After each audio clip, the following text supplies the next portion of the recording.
Nosso entrevistado é o deputado federal Roberto Freire, também presidente nacional do PPS. Deputado, nós chegamos à época de eleições e o PPS certamente está se preparando para isso, né? Sem dúvida, né? O país todo está se preparando. E bom, porque é o momento de começarmos a pensar, sair de todo esse processo de crise, de desmantelo que o Brasil experimentou e que ainda vem vivendo e que precisa sair. E a eleição é sempre um momento da gente fazer uma aposta com o futuro.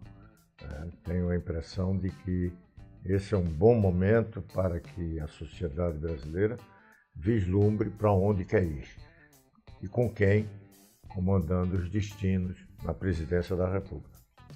O PPS terá candidato próprio ao governo paulista e à presidência ou está apoiando algum candidato ou alguns candidatos? Teve algum momento que a gente discutiu a possibilidade de lançar uma candidatura a presidente, mas vimos que tínhamos que enfrentar alguns problemas da própria legislação, que, por exemplo, a chamada cláusula de desempenho, que o partido tem que se preparar para superar percentuais de voto nacional distribuído em alguns estados. E isso implicava em que não podíamos dispersar esforços para uma eleição que era muito difícil com a nossa presença, tamanho no Estado brasileiro, é incapaz de disputar a eleição. Poderíamos qualificar o debate. Então desistimos e passamos a discutir a hipótese do apoio à candidatura. E desde o Congresso Nacional do partido, que tiramos um indicativo de apoio ao ex-governador de São Paulo, Geraldo Alckmin. E estamos em vias de concretizar esse apoio na convenção que está marcada agora para o próximo dia 4 de agosto, na véspera do prazo fatal aí para as convenções. Do calendário eleitoral. E no caso aqui de São Paulo, o diretório estadual decidiu o encaminhamento de apoio ao atual governador Márcio França. Nós vamos ter a convenção no próximo dia 26 agora de julho e tudo indica, não terá nenhuma surpresa, vamos apoiar o governador Márcio França. Bom, vocês terão candidatos a deputado federal e estadual em todos os estados brasileiros, né? Sem dúvida, sem dúvida. Esse foi o esforço concentrado do partido. Nós precisávamos exatamente disso para ter tranquilidade e dizer que vamos superar essa cláusula de desempenho. E vamos preparar o partido para próximos anos, inclusive sabendo que a partir de agora encerraram-se os tempos das chamadas coligações proporcionais. Daqui para frente, cada partido vai ter que ter chapa própria. E é a última eleição e, portanto, é preparatória para essa nova realidade. Vamos ter candidato em todos os estados. Quando os partidos terão de andar com as próprias pernas, é isso? Vai fugir de uma velha tradição brasileira, que isso vem no período constitucional desde 1946. Teve interregno do período ditatorial, mas, do ponto de vista constitucional, é uma velha tradição brasileira as coligações no sistema proporcional. E a partir da próxima eleição municipal, em 2020, não vamos ter mais esse processo de coligação nas eleições proporcionais. Quer dizer que não vai ter mais aquele puxador de voto que leva um monte de gente com ele sem trabalhar praticamente. Não, isso vai ter. Não, agora, dentro do no mesmo partido, não pode ter você, muitas vezes, a carona, votar num partido e eleger parlamentares de outros partidos. Mas era o sistema que implicava em que aquela coligação representava um partido. Isso não funcionava muito posteriormente, porque no exercício na legislatura, você muitas vezes não tinha aquela base que foi eleita na coligação, e aquilo depois se desfazia, e isso gerava certos problemas, inclusive do ponto de vista da cidadania, que não entendia, muitas vezes, eleger um partido e o candidato que lá chegava era de um partido distinto, algumas vezes até distintos e antagônicos na sua concepção e na sua ideologia. Mas isso acabou. Então, eu acho que é um certo aprimoramento e a partir de 2020 já não teremos mais essa chamada coligação proporcional. Bom, falamos do partido, agora vamos falar do Roberto Freire. O senhor nasceu em Recife, né? A Veneza Brasileira, lá em Pernambuco. É. E o senhor tem uma longa história aí de luta, de briga no bom sentido, né? É antiga, do século passado. Século passado. Olha, eu comecei na política no longínquo ano de 1962, quando ingressei na Faculdade de Direito do Recife, e a partir dali já participei, inclusive, de uma campanha presidencial apoiando a candidatura, fazendo campanha, porque eu era mero ativista na campanha do Marechal Henrique Teixeira Lott. Naquela época era a espada contra a vassoura de Jânio Quadros. E a vassoura levou melhor. Espada, levou contra meu voto. E a partir dali ingressei na política, mas nunca imaginei realmente disputar mandato. Fazia política em função de concepção ideológica, doutrinária, e com o golpe militar de 64, nós tivemos que eram tão poucos os que tinham a coragem naquela época mostrar de a cara, se opor ao regime militar, e dentre esses poucos eu saí candidato a prefeito em Olinda, isso em 1972. Olinda ao lado do Recife. Ao lado do Recife, conurbado, você atravessa uma rua, estamos em Olinda, saindo do Recife, e vice-versa. E a partir daí, perdi na sublegenda, que era uma figura institucional que existia, o partido era MDB ou Arena, eu MDB, e nessa oportunidade a Arena teve 2 candidatos, somaram o voto e eu perdi. 2 anos depois, eleito deputado estadual, e a partir daí 7 mandatos de deputado, 1 mandato de senador e 2 desses mandatos aqui por São Paulo, porque depois do ano de 2006 eu vim para São Paulo e estou aqui residindo e representando para minha honra o povo de São Paulo. E já perdeu até parte do sotaque, hein? Olha, mas talvez eu tenha perdido esse sotaque por causa de Brasília, porque desde 78 que eu estou deputado em Brasília, e Brasília é uma mistura de sotaques, né? Então você perde um pouco. Mas olha, quando eu estou conversando, sem estar dando entrevista ou atuando politicamente, em discurso, eu tenho ainda um certo sotaque e tenho alguma gíria muito nordestina. Bem pernambuquês. E o pernambuquês, você falou, tem até um dicionário. Um dicionário. Comprei no aeroporto. Já comprou? Já. Fred Navarro, eu conheço o autor. Lá no aeroporto do Recife. Ele hoje mora em São Paulo, mas eu conheço ele lá de Pernambuco.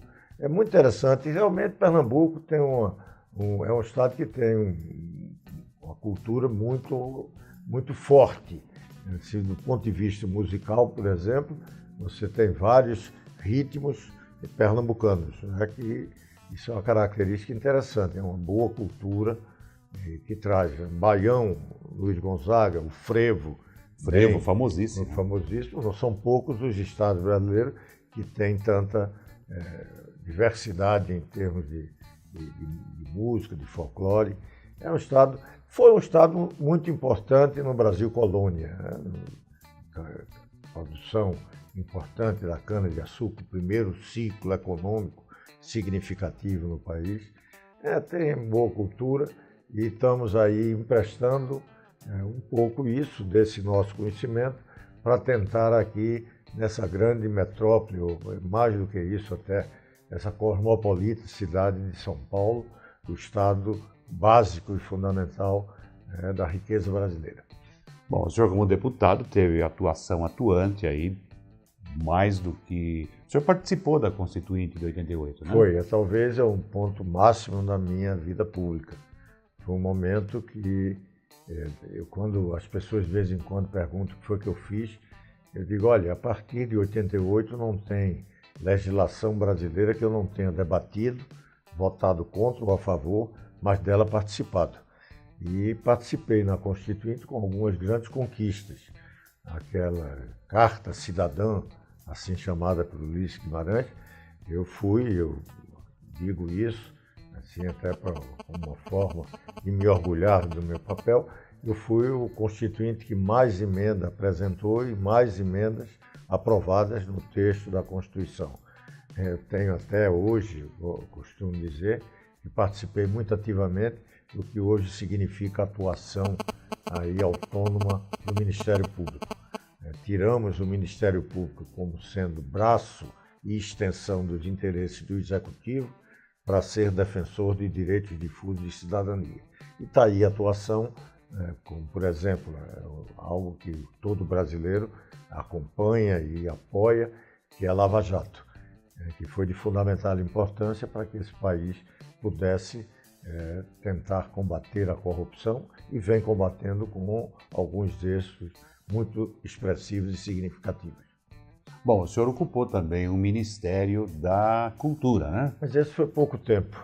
Bom, mas ocupou, mas né? Foi ministro. Olha, não, e foi um momento importante, até porque a gente conseguiu, por exemplo, colocar a Lei Rouanet, que naquele momento era quase que como uma componente das páginas policiais brasileiras, em função de alguns escândalos nas suas concessões, nas suas permissões, alguns desvios que foram ali praticados. Um deles, o principal, você tinha mais de 20 mil processos de prestação de conta sem ter sido avaliado, o que é um sinal de que você, com aquilo, permitiu talvez grandes desvios.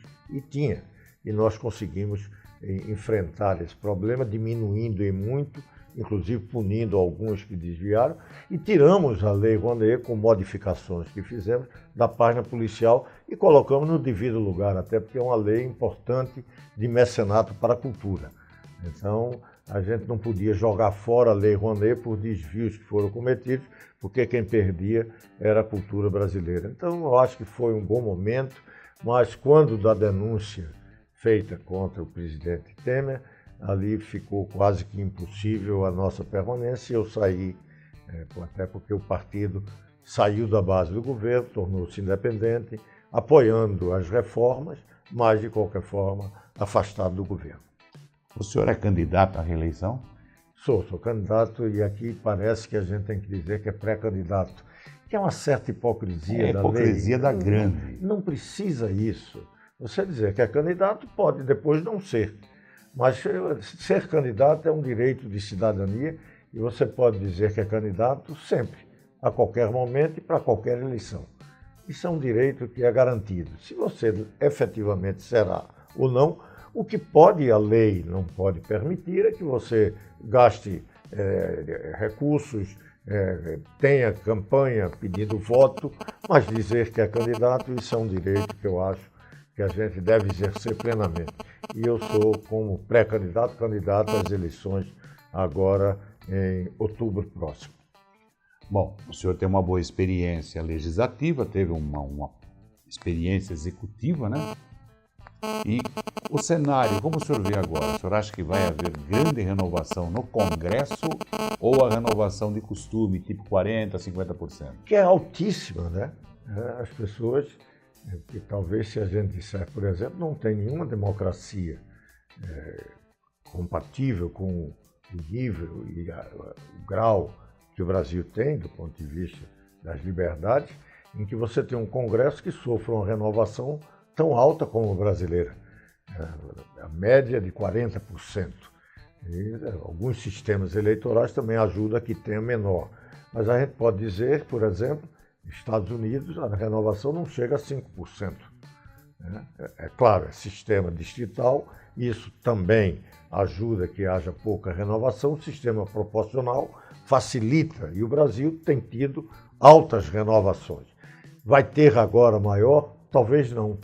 Há um sentimento na sociedade de querer renovar, Mas a reforma que foi feita, e nós votamos em grande parte contra essa reforma política eleitoral que foi feita, porque ela teve um sentido de tentar reproduzir os mandatos que lá estão, né?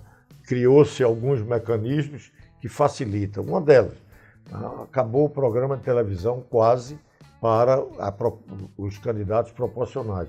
Isso ajuda aqueles que já são conhecidos, aqueles que já são deputados. Quer dizer, dificulta o novo que chegou. Então, terá dificuldade no seu. E ainda acrescento que você diminuiu os dias de campanha. E também tem a questão do fundo partidário também. Mas sim, claro, e o fundo partidário ainda veio mais ajudando a contribuir com maior peso para os atuais mandatários. Quer dizer, mesmo com essa ideia que existe na sociedade de renovar, a renovação política, um bom momento, né, que pode o país viver, mas vai ter alguns entraves em função de uma legislação que aqueles que são atualmente detentores de mandato fizeram para o seu figurino. Então, isso realmente pode diminuir aquela ideia de que poderíamos ter uma grande renovação em função de um certo processo de degradação da atividade política por todos esses escândalos que foi nos legado por esses tempos de Lula e Dilma. Bom, filosofia de esquina, um filósofo de esquina, falou o seguinte, que neste ano qualquer candidato terá que convencer o eleitor de duas coisas. A primeira seria convencer o eleitor a ir votar e a segunda das propostas. O senhor acha que vai ter muita abstenção, voto nulo, voto branco, acima do que já vem acontecendo? Olha, há infelizmente, uma expectativa de que isso possa ocorrer. Eu apenas salientaria que, por exemplo, nós não tivemos um levantamento, que poderíamos chamar uma atualização do cadastro do eleitorado brasileiro. 4 anos de uma eleição para outra, ou 2 anos, se você não fizer a atualização do cadastro, você pode ter o chamado cadastro morto, que pode influenciar, levando à ideia de que aumentou a abstenção, quando na realidade significa que você teve talvez um número maior de óbito ou pessoas e um com mais número de 70. menor, ou que não vão mais votar, sim, e a população envelheceu. E uma diminuição do número de jovens que possam ter se filiado. Eu não sei isso, como é que anda na Justiça Eleitoral. Sei que foi feita uma atualização pelo sistema biométrico, que foi aplicado para essa eleição em alguns estados, em algumas cidades. Aqui em São Paulo, por exemplo, a capital, que é o grande eleitorado aqui do estado, e até brasileiro, não houve essa atualização. Então pode ter essa distorção. Mas há também esse descrédito da atividade política, uma certa demonização do político, como se todos fossem corruptos, né? E eu quero dizer que não, tem muito ficha limpa, eu sou um ficha limpa, e tem vários como eu que lá estão, e que nesse processo pode aumentar o número daqueles que pretendem se abster, pretendem votar nulo, e vai caber a nós, e eu trabalho para isso, de dizer que, olha, se a política está mal, nós precisamos dela participar para ver se melhora. Se a gente apenas lastimar, ou criticar, ou se omitir, nós no futuro não podemos nem reclamar, não temos responsabilidade por nada. Precisamos nos responsabilizar, cada um dando o que pensa, o que pretende e o que quer para o país. Até porque nós somos todos responsáveis pelo que o Brasil vier a ser. Ou seja, em política, o único que pode ter desilusão é o candidato. Não, pode ter, tipo, mas vou ganhar, não ganhou, desiludiu. Mas é normal, o que não pode, porque de vez em quando, hoje mesmo, estava no Twitter com uma pessoa, eu só voto em quem eu concordar 100%. Eu digo, então você tem que votar em você mesmo. Porque isso não existe. As pessoas têm a liberdade de pensar. Você tem, é evidente, aqueles grandes linhas políticas, aquilo que você pretende tudo fundamental, mas você não pode imaginar que vai concordar com tudo. Então você tem que estar discutindo o que é que mais se aproxima do que você pretende para o Brasil. E se você disso não participa, o que a gente pode dizer é que depois não reclame. O que é que você fez? Não significa que ganhou aquele que eu desejava, aquele que eu votei. Mas eu participei e, portanto, posso... Fiz minha parte. Fiz minha parte e posso reclamar. Posso continuar atuando, vou fazer oposição, mas eu sou alguém que está participando do processo. E o Brasil precisa de todos nós participando, até para ver se a gente melhora o país. Se eu me omito, eu não posso nem reclamar se piorou. Agora, para encerrar, o PPS na região de Jundiaí ele tem se fortalecido ultimamente. Há alguma campanha, algum movimento, algum trabalho em função disso permanente? Olha, tem, e aqui, por exemplo, em Jundiaí, a ponto de que você, a partir da campanha do Ricardo Benazzi, campanha para a última eleição municipal, a partir daí você estruturou um partido que vem se afirmando. Nós estamos até aqui, nesse momento, que estamos com a presidente do nosso partido, a Francine, e nesse sentido começou a ter influência na própria região.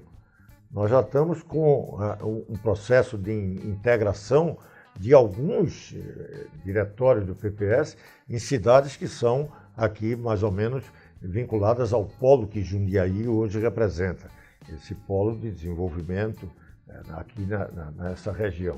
E mais, estamos começando a discutir, inclusive, se aqui Jundiaí pode vir a ter um candidato a deputado, com muitas chances, porque é um dos grandes colégios eleitorais do Estado. Precisa entender isso. Quem sabe? Essa discussão está no seio do partido aqui em Jundiaí, dos partidos da região, e é um sinal, claro, de vitalidade e dinamismo que o PPS de Jundiaí está experimentando.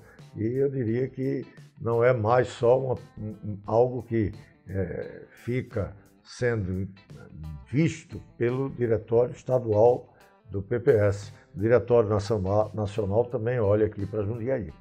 Eu tenho visto a participação do senhor aí em alguns acontecimentos aqui em Jundiaí. Quer dizer, o senhor está trazendo a presença do presidente nacional, sinal que o partido se importa. Claro, tem. Olha, e é uma coisa importante de dizer, que é um partido que é contemporâneo dessa agenda aí moderna, do que está acontecendo aqui no São Paulo, no mundo, um partido que tem bem a dimensão do que é que significa esse mundo que nós estamos vivendo, as mudanças, as transformações. Eu diria a você que a satisfação é grande com o que nós estamos aqui vendo em Jundiaí. Agora eu prometo que é a última pergunta. Não, mas também não. Mas é veneno, é veneno. É verdade que o PPS dessa região aqui de Jundiaí, cidades próximas assim, já teria convidado o ex-prefeito de Várzea para integrar o partido? O Clemente? Olha, eu não sei, Clemente. Tivemos com ele no encontro lá. Eu não sei como está a conversa. O partido está de portas abertas, evidentemente, para as figuras, lideranças expressivas. Está aberto para todo cidadão ou cidadã que queira participar. E, claro, se o pessoal de Várzea Paulista fez esse convite e há essa discussão, é só me chamar porque eu chancelo. O senhor abona a ficha. E abono a ficha. Ok. Esse é o deputado Roberto Freire, presidente nacional do PPS, também ex-ministro da Cultura, falando aí sobre as eleições e os movimentos do partido em vistas a outubro deste ano. Você está assistindo Novo Dia TV.